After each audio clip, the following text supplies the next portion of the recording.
साम्यवाद यानी कम्युनिज्म। कुछ इसे समानता का स्वर्ग मानते हैं तो कुछ इसे व्यक्तिगत स्वतंत्रता का अंत। लेकिन असल में साम्यवाद क्या है? चलिए इसे गहराई से समझते हैं। साम्यवाद एक सामाजिक और आर्थिक विचारधारा है जिसका लक्ष्य वर्ग विहीन, क्लासलेस और राज्य विहीन यानी स्टेटलेस समाज बनाना है। इसकी नींव कार्ल मार्क्स ने रखी थी। उनका मानना था कि समाज के संसाधनों पर किसी एक व्यक्ति का नहीं बल्कि पूरे समुदाय का अधिकार होना चाहिए।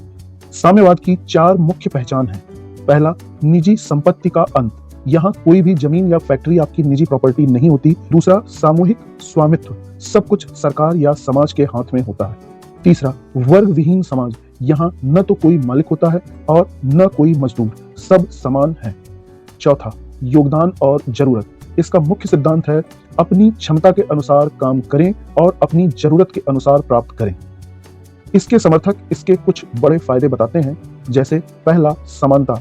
इसमें अमीर और गरीब के बीच की खाई खत्म होती है।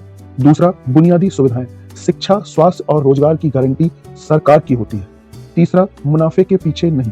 उत्पादन जनता की भलाई के लिए होता है, न कि किसी की जेब भरने के लिए। लेकिन सिक्के का कुछ दूसरा पहलू भी है।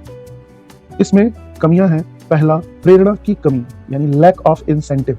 जब सबको बराबर ही मिलना है तो कोई ज्यादा मेहनत क्यों करेगा, जिससे नवाचार यानी इनोवेशन रुक जाता है। दूसरा, तानाशाही का डर। अक्सर साम्यवादी देशों में सत्ता एक ही पार्टी के हाथ में सिमट जाती है, जिससे लोकतंत्र और बोलने की आजादी खत्म हो जाती है। तीसरा, आर्थिक अक्षमता। कई बार जनता सरकार की जरूरतों का सही अनुमान नहीं लगा पाती, जिससे संसाधनों की कमी हो जाती। इतिहास में 1917 की रूसी क्रांति के बाद सोवियत संघ पहला साम्यवादी देश बना। आज चीन, क्यूबा, वियतनाम, उत्तर कोरिया में साम्यवादी सरकारें हैं। हालांकि इनमें से कई देशों ने अब अपनी अर्थव्यवस्था को बाजार के लिए खोल दिया है। तो साम्यवाद एक महान विचार है या एक असफल प्रयोग, यह आज भी बहस का विषय है। आपकी इस पर क्या राय है, कमेंट में जरूर बताएं। वीडियो को लाइक करें, चैनल सब्सक्राइब करें। धन्यवाद।